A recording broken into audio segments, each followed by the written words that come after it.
Welcome to A Funny Thing Called Business. We are 4 business owners with over 30 years collective experience under our belts, sharing the capers and triumphs of running a small business and how we now avoid perilous customer chaos and pitfalls. I'm Clare Whalley from Metaphor Business Coaching. We also have Darren Langley from Gravitas Web Design.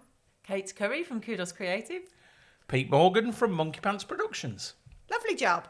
So today we are talking about overpromising and over-delivering, the curse of the business owner. Is it a curse of the business owners around this room? Let's find out. Are we, with all our lovely experience, still overpromising and over-delivering? Kate Curry.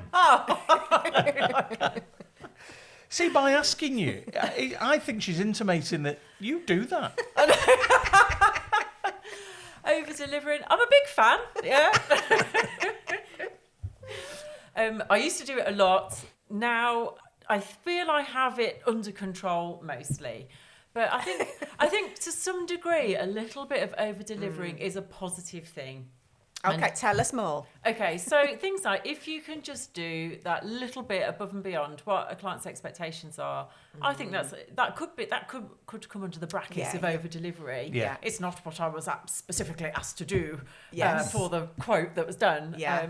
But I think what that will do is really help leave a real nice taste in their mouth and a nice memory of the experience of working with me, and they're more likely to want to sort of come back. And I just think it's a nice thing to do. And sometimes if it's like a very quick thing for me to do, but it's high value for them, they really value it. And I think that's where you can really go that little bit above and beyond, which is probably the opposite of what everyone else is going to say. I don't know, but No, that's a great answer. yeah, I think that it's there's a time and a place for it, and but you do have to keep it under control, because the other end of that is where you're burning yourself out, trying to do too much, going like, and then all of a sudden your service is being undervalued by the customer. Then so there's a balance, isn't there? There's kind of a pivotal point where a little bit is lovely, too much no.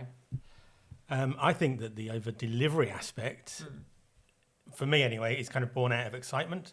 So, because we've got a passion for what we do, it's kind of like, well, yeah, but we could also do this, and we could do this, and and I think as long as it's kind of coming from that sort of perspective, it's quite good. If you're kind of doing it because you think, oh no, they're requesting things, the client's always demanding extra, and I suppose better chuck something else in there, and if it's kind of not got the real positive motivation for doing it, then it's like you say, but you're like that. You get excited about it. It's like, yeah, we can do this and we can add that, and we can, and that's a nice thing. That is the value add, and you haven't really lost that much, because actually you can then be proud of what you've done because you've given them something you're proud of and something that you've enjoyed. Agree. I work hard when my clients work really hard.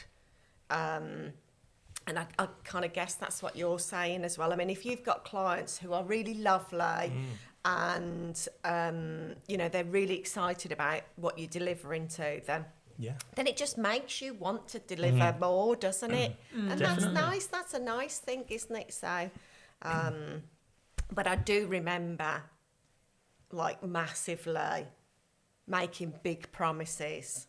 Really big promises, and then massively over-delivering, like in my early days. Oh, yeah. And it must be, I don't know what the psychology is behind it, but I don't know, it makes the recipient less grateful. Yeah. Somehow. What's that all about?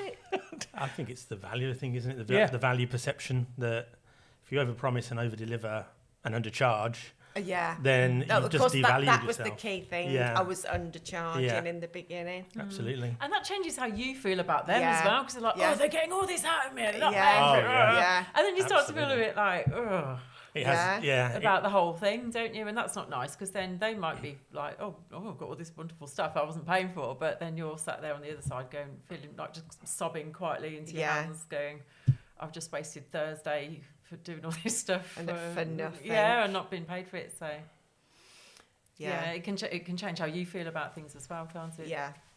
So Pete, what about you? Yeah, I mean, everything that's already been said, I think the definition of overperforming and over-delivering, differs from client to client and from day to day. There's some clients that it doesn't feel like overperforming because, like Darren says, you're loving it. Yeah. So you're happy to do it. But yeah, it does breed that resentment. I think we've talked about when we were on the episode on pricing, which I think was one of our very first episodes. I talked about, I had a client in Tamworth, so I'm based in Sutton, so that's a few miles away from Tamworth. I would drive to Tamworth with all the mobile studio facilities that we had, set up in his kitchen.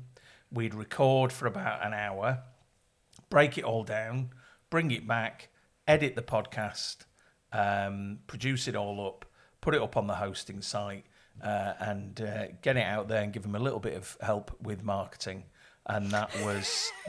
Did you do any housekeeping for him? I may if he'd have asked, I probably would have done. And he would pay £60 for that. Oh, it's mental. Yeah. You'd have got paid more if you'd given him a lift. Exactly. I know. It's just incredible. I used to drive to Derby to see a client for, about the same in my early days. Oh, God. But in my mind, that was that over kind of performing, over delivering. One, it resulted in a good business lesson.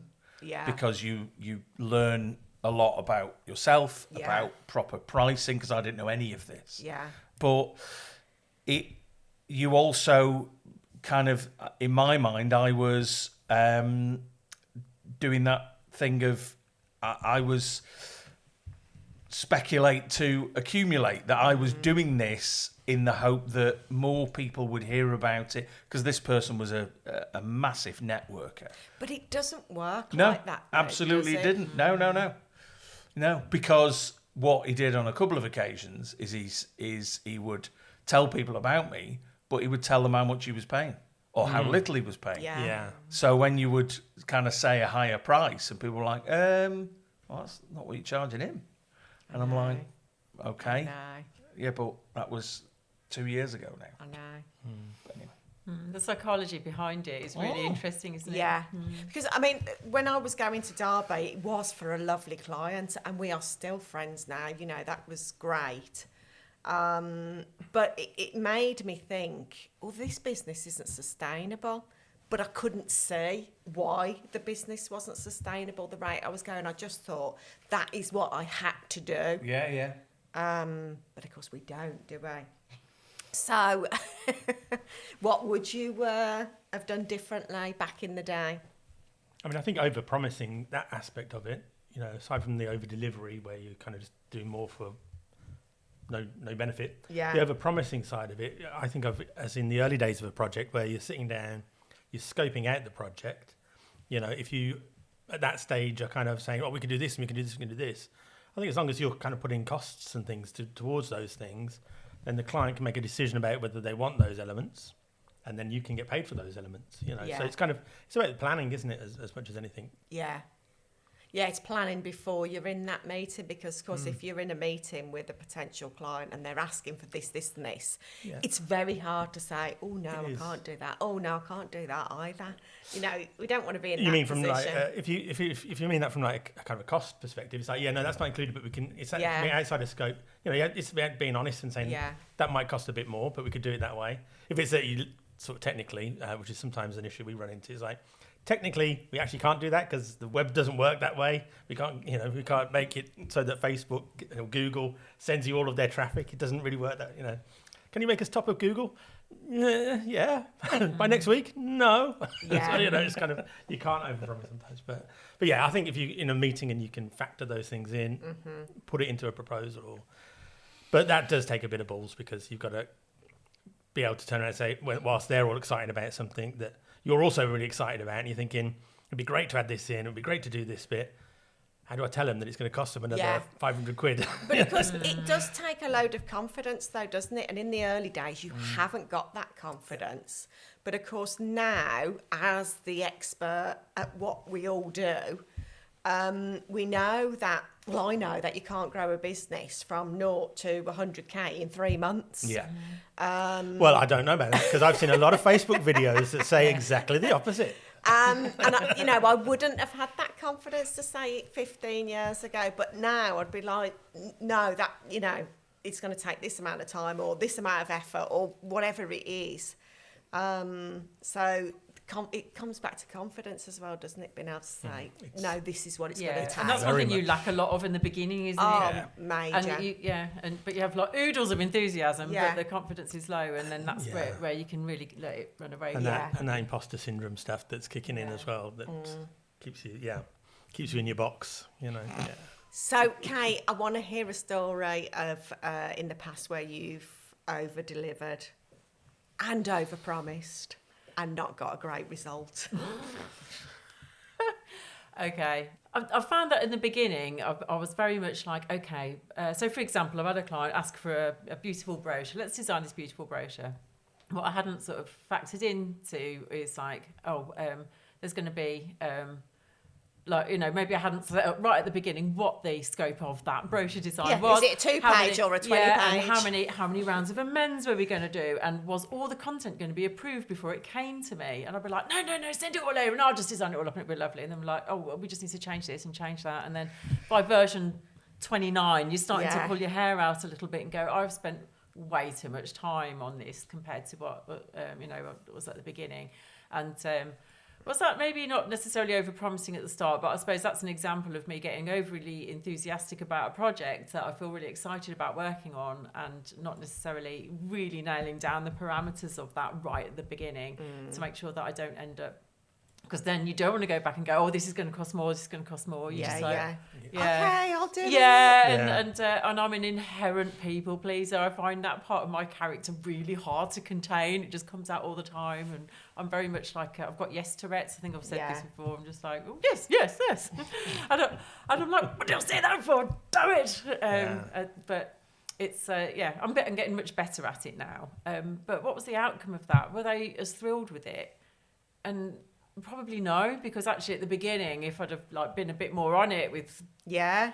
And of course they wouldn't want to do so as far as they're concerned, they're like, PDF version 29. Well, that doesn't look very good, does it? From my point of view. Whereas actually I probably should have, But I've also got examples of it going well as well. So sometimes clients will come up to me and be like, I've got some press ad that I've booked last minute and,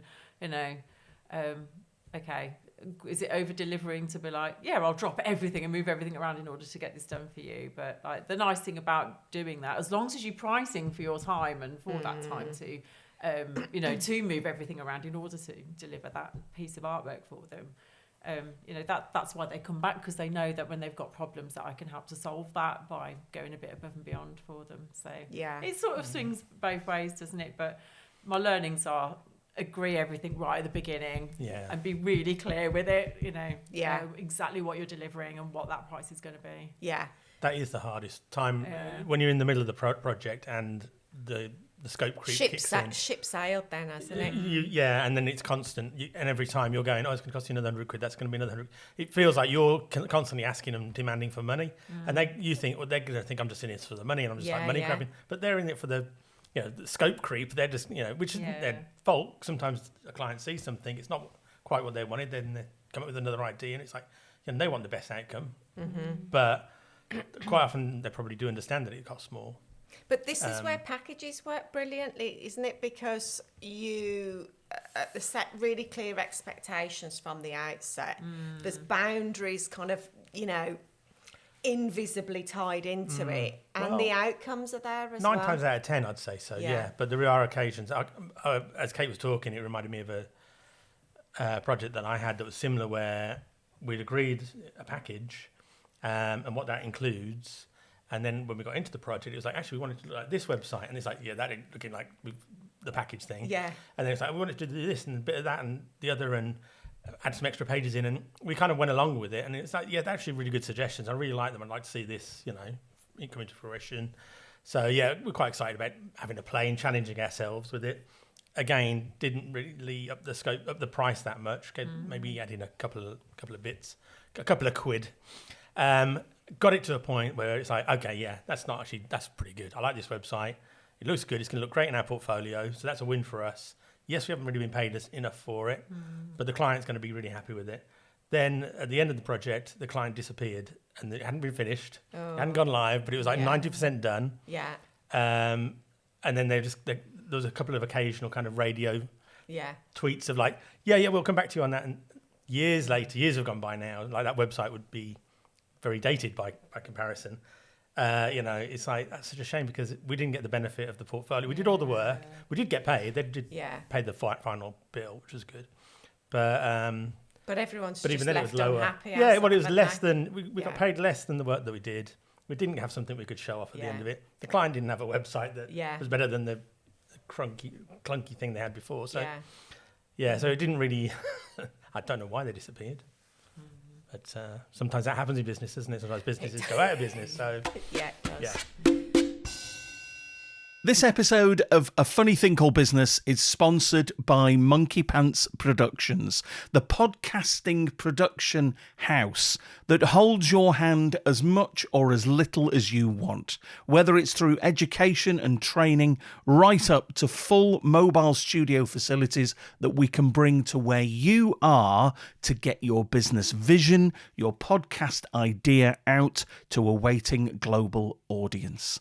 We've just launched our brand new course for 2025, Launch Your Business Podcast. 10 lessons, easy to digest, email support, a lifetime access to the course once you've bought it. If you want to find out more, the link is in the show notes. Okay, back to the episode. I remember at the beginning, I think I might have mentioned this story before, when I was kind of like started off as a career coach, and I had a client come to see me and I'd sold him 3 sessions because I was all scared at the beginning. I can't offer any more sessions because then the price will be more than, 180 quid or whatever it was. So I can't possibly do that. And then, of course, we'd made really good progress in those 3 sessions and he wanted more. But I was like, well, I can't offer him more than 3 sessions because I've promised him 3 sessions it'll get done. So even though he was happy and he wanted more, still didn't sell him anymore. I was like, see you later then, bye. I was so green. Yeah. It's cringy now thinking back, and I do often pass his house and wonder, did he move on to the career he wanted? So what have we learned about ourselves through all of this? We're people pleasers. We just want to be liked. Please love me. Quite emotionally needy people, really. We just want to be liked, and that's. But I think it made me. For me, it taught me about pricing and pricing correctly, and actually, really anything I was going to be doing with that client in Tamworth was going to be over delivering, because of the money that they were paying.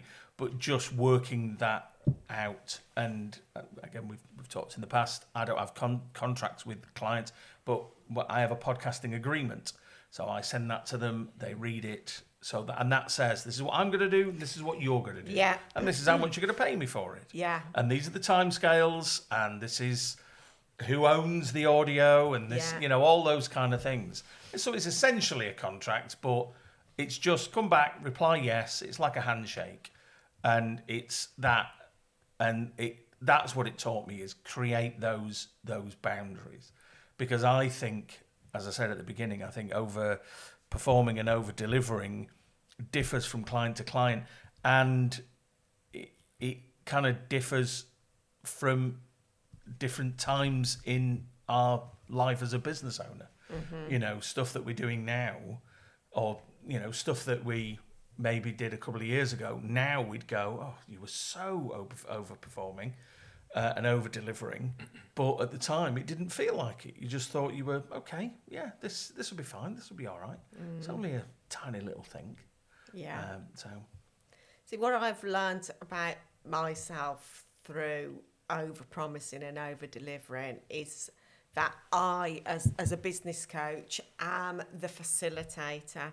in the past, I have felt it's my responsibility to get clients the results. But it's not. It's the client's responsibility to get the results. I'm there just to help facilitate that change. And this, I mean, it's been a slap in the face in a good way this week, because I've just finished working with a particular client. And they turned up when they said they're going to turn up. They've done all the work. They've gone above and beyond with the work they've put in. And they've got brilliant results from it. And they've gone away. They've even surprised themselves about how much they've enjoyed the coaching and what they've got out of it, because they've never worked with a coach before. And that's what it is, isn't it? It's about facilitating that. At least it is in my industry. What about for you, Darren? What do you learn about yourself? I think that with all the years of business water that has passed under the bridge, you can do you can know all the lessons, you can know all the rationale. Yes, this is how we price. Yes, you can have the processes, but there will always be cracks in the dam. I'm using a lot of metaphors here. Cracks in the dam where the water will seep through, and it will happen. Like however many years, 18 years into my business, whatever it is, I'm still sometimes overpromising, still sometimes over-delivering, still sometimes, many times, undercharging. Is that when you go, damn? Exactly. Oh, nice. Nice. I like that. So is it a water theme? Is it the whole episode or just this answer? Just this one. Okay. And then basically what you have to do is get the mop, bucket, and... Get the mop and bucket of experience. And just soak it up. Yeah, on the kitchen floor of life. And basically you just got to wring that stuff out. You got to wring it out. I'm really losing the thread. And you just got to hope that tap turns on again, so that the next project comes along. The next wave. And Darren, what makes you sometimes go off track and overpromise and over-deliver? As I'm asking that, I'm like, do I do that? I suppose sometimes I do, but it's kind of like if I've got a client who is giving it their all, then it makes me want to give even more of my all. I do often go off track with my metaphors, for example, for one. But yeah, I think again sometimes it's just a project comes along, and it sometimes feels like it's the first time that project's ever come along, and you sometimes forget those learnings, and you don't apply the same rationale. You try, and 90% of the time you do, but there's always some that are just slightly different. Yeah, of course. Throw you a curveball, or that you get really excited about. Like I said before, maybe you just get carried away. Yeah, we're only human. Yeah. Pete, what have you learnt about yourself?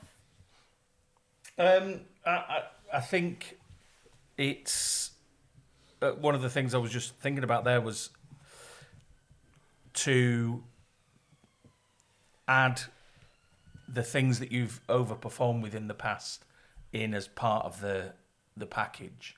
So I worked with a client who made maple syrup. Oh. And they wanted to do a podcast about maple syrup. And that's exactly I used that tone of voice. Of you can't make a podcast about maple syrup. No one will care about it apart from people who make maple syrup. So we sat down. I'll be honest with you, this sounds like a sticky situation. Oh, nice. No. Can I just Very good. Very good. I'm such a sap for falling for that one. I'm desperately trying to think of a pun around Canada now. Yeah, me too. Yeah. Leave it. And so basically, we will leaf it. Leaf it. Maple leaf it. Yeah. We'll go with that. We'll work that in. The business owner, said, "Can you help?" And I thought, I can aid her in coming up. He did it. Well done. There we go. But so what we did. The bottom line is there a podcast about maple syrup? And if so, where can we go to listen to There this? is a podcast that's sponsored by, and it's done by one of their ambassadors, and it's chefs talking to other chefs, talking about cooking. Yeah. So somewhere within the episode, someone will mention maple syrup. Yeah, like it. And that is how we kind of worked around. So now, but I didn't charge for any of that time, of the brainstorming, because I was so excited about coming up with the idea. Whereas now I have like a setup fee, which is like a discovery call, and let's talk through the idea. What can we do? You know, because of course that's the facilitation Yeah, bit, exactly. isn't it? Which is, it only comes from years of experience and the confidence bit of being able to sit down and go, well, I can't do that, but because I've got the confidence, I can say, but I can do this instead. so yeah. Oh, I love that. Kate, what have you learned? Yes, I've learned that I suppose over delivery is probably just ingrained into my nature, and there's only so much I can do to contain that. But I was like, well, where does it come from, this kind of compulsion to do that? And I think, well, one of our values is we instigate, and that is because I really love to see positive things happening as a result of the work that I do. And I get that invested in our clients and what they're trying to achieve. And it's really hard sometimes not to go, but, oh, if you did all these other things, you'd have so much more impact. So what I've learned about myself is, okay, that's a thing, and I need to put a lid on it. I need to try and contain it. And the way you do that is by having a process. And before you even get started, even though your brain is probably several steps ahead, you've got to be like, well, no, this is exactly what we'll do for this stage. Here's some ideas for further down the line that we could maybe do next time. And it's just like trying to sort of contain that enthusiasm and apply, money to it for when you deliver it, because that's the thing, isn't it?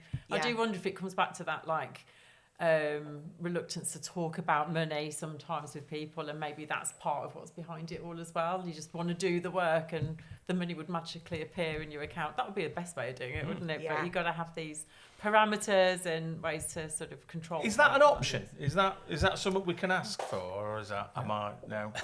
Well, I've not managed to make that work for me just yet. Okay. But if any of our listeners know how to do that, just let us know. So let's talk about challenges then. Any challenges you have right now about overpromising and over-delivering? Can I start? Of course you can. Stopping my clients from over-delivering and over-promising, because I swear to God, every single business owner who I see at the beginning is always over-promising and over-delivering. Right. But there's another way. There's lots of other ways about getting around that challenge. And it's about, like we've talked about, setting expectations, setting boundaries from the offset. But of course, I think that sounds like, oh, but we don't want to do that with a new client who we really want to work with. We don't want to talk about boundaries.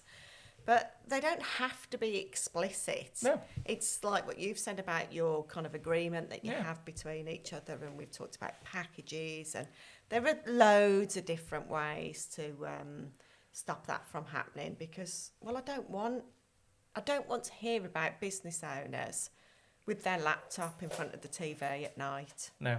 And, missing their kids' plays and, working weekends and stuff, because you're over-delivering.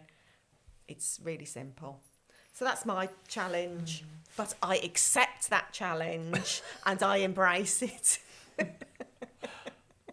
I think the only one I can kind of think of which is similar to that is that a lot of my clients now have become fascinated with YouTube and possibly appearing on camera.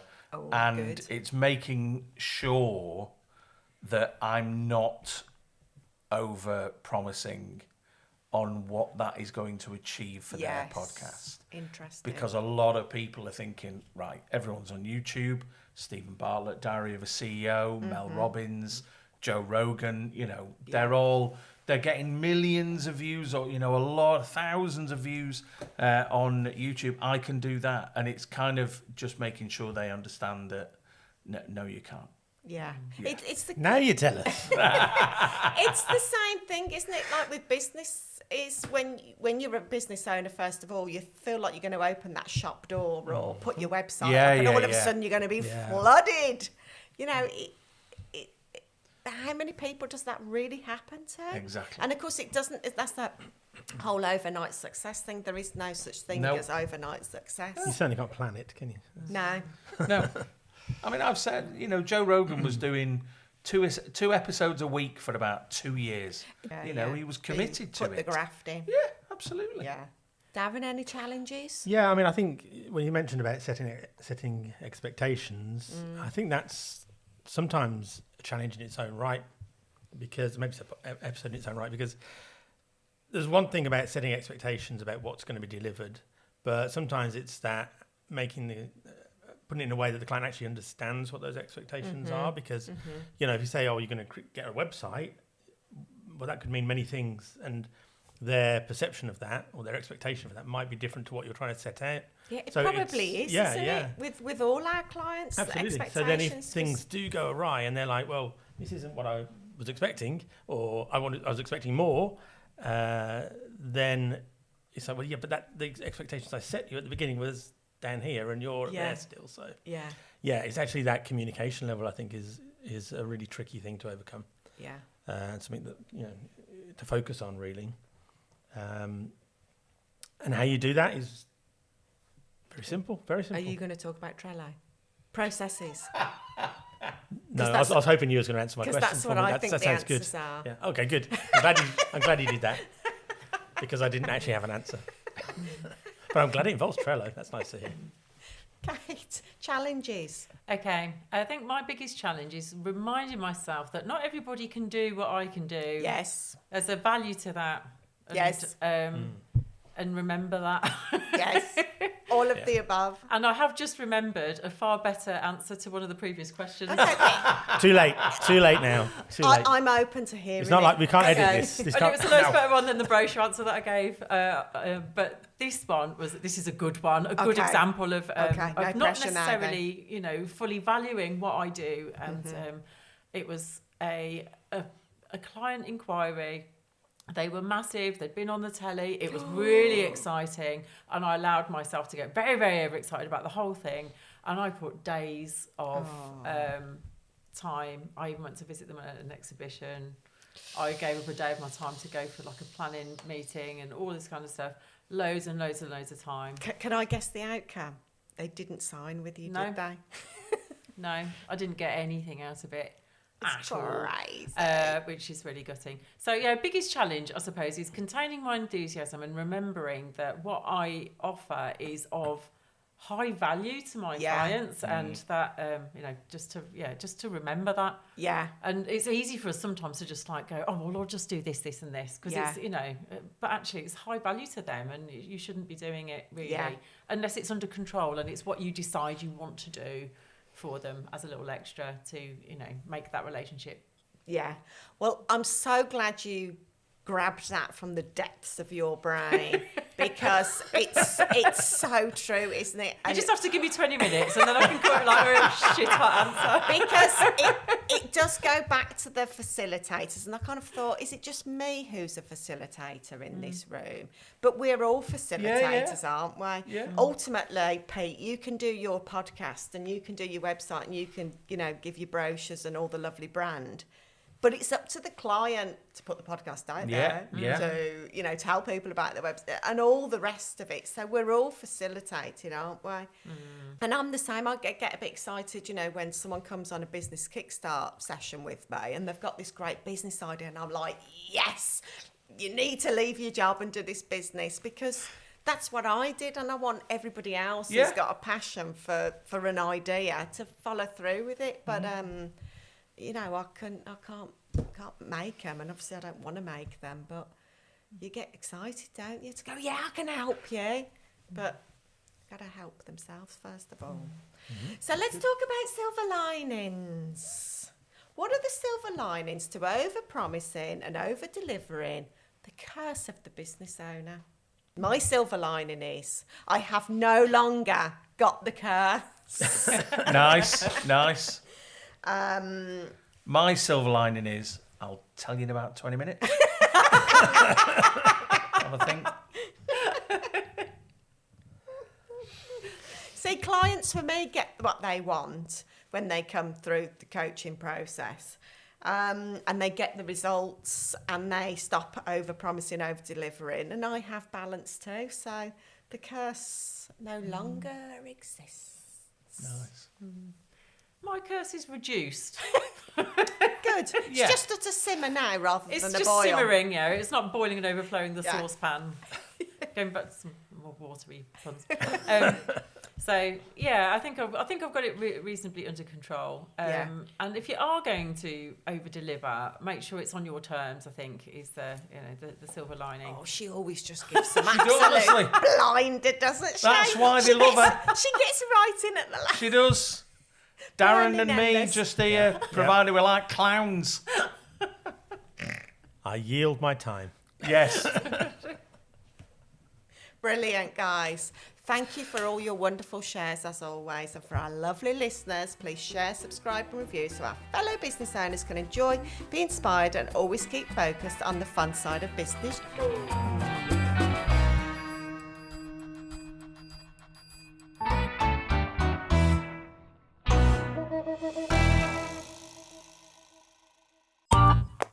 This has been a Monkey Pants Productions podcast.